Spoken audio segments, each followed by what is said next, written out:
নমস্কার, দেখছেন ওঙ্কার বাংলা ডিজিটাল। আমি আপনাদের সঙ্গে রয়েছি অর্ঘ। যেমনটা জানা যাচ্ছে যে পুর নিয়োগ দুর্নীতি মামলায় মদন মিত্রকে ফের তলব করলো কেন্দ্রীয় তদন্তকারী সংস্থা অথবা ইডি।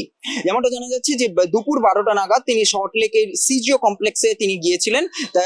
এর আগে আপনাদের জানিয়ে রাখি 14ই জুলাই মদন মিত্র থেকে শুরু করে তার দুই পুত্রকে ইডি পুর নিয়োগ দুর্নীতি মামলায় তাকে হাজিরা দেওয়ার নির্দেশ দেয়। হাজিরা দেওয়ার পাশাপাশি তদন্তে অগ্রগতির উদ্দেশ্যে আজ তিনি দুপুর 12টা নাগাদ সিজিও কমপ্লেক্সে গিয়ে পৌঁছান। সিজিও কমপ্লেক্সে পৌঁছানোর আগে তিনি সাংবাদিকদের উদ্দেশ্যে জানান যে তিনি সম্পূর্ণ রকম সহযোগিতা করতে ইচ্ছুক।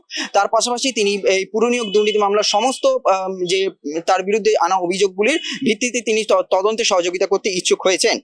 পুর নিয়োগ দুর্নীতি মামলায় যে নোটিশ বানায় আস্থাবাদন, তার পাশাপাশি আপনাদের জানিয়ে রাখি যে মদন মিত্র যে ভোটের পরবর্তীকালে অর্থাৎ ভোটের রেজাল্ট বেরোনোর পরবর্তীকালে 4ঠা জুলাই তার তৃণমূল কংগ্রেস ভেঙে দুভাগ হয়ে যায় এবং ঋতব্রত অর্থাৎ বিদ্রোহী সাংসদদের দলে তিনি এইভাবে যুক্ত হয়েছেন কামারহাটির তৃণমূল কংগ্রেস বিধায়ক, বিদ্রোহী তৃণমূল কংগ্রেস বিধায়ক মদন মিত্র। অন্যান্য সকল খবরের জন্য আপডেট পেতে চোখ রাখুন ওঙ্কার বাংলা ডিজিটালে।